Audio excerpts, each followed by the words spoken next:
An investigation by the ABC's Background Briefing has revealed Christian converts have been burning their Aboriginal artefacts in the belief their traditional culture is a type of witchcraft or devil worship. It's a belief promoted by some Pentecostal preachers who also believe they can raise people from the dead. Aboriginal leaders like Senator Pat Dodson have condemned the behaviour. At a remote community in the Kimberley, local Aboriginal people toss their sacred objects onto a bonfire, now convinced they're sinful. For many years we have been deceived by Satan, these demonic beings. They're followers of Sydney-based preacher Anna Makahununio.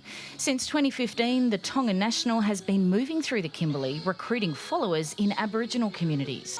We are free to take the good news of God all over the nations.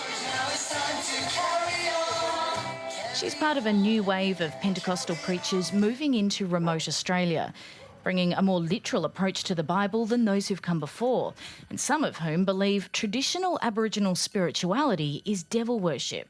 I've been seeing that it's all connected to witchcraft. Yeah, and that is not from God, that's all from the devil. It's a message embraced by followers like Olive Knight. The Spiritism that I grew up with, it was so restrictive. There was lots of fear, there was retribution all the time. So would it be better to live in a culture that told you there's nothing but fear and retribution, or go to someone who's loving? Go all the way. At the Wonkajonka community, Anna's followers decided to burn clothes and weapons used in cultural ceremonies and a shade structure used for traditional coming-of-age rituals.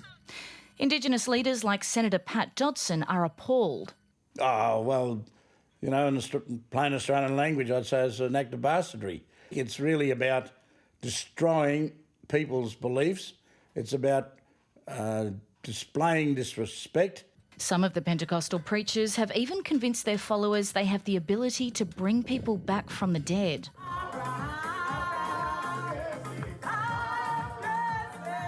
The energetic style of worship being offered by Pentecostal churches and their promise of health and wealth through prayer is clearly resonating with people in remote Australia. But it has many Aboriginal elders asking, at what cost?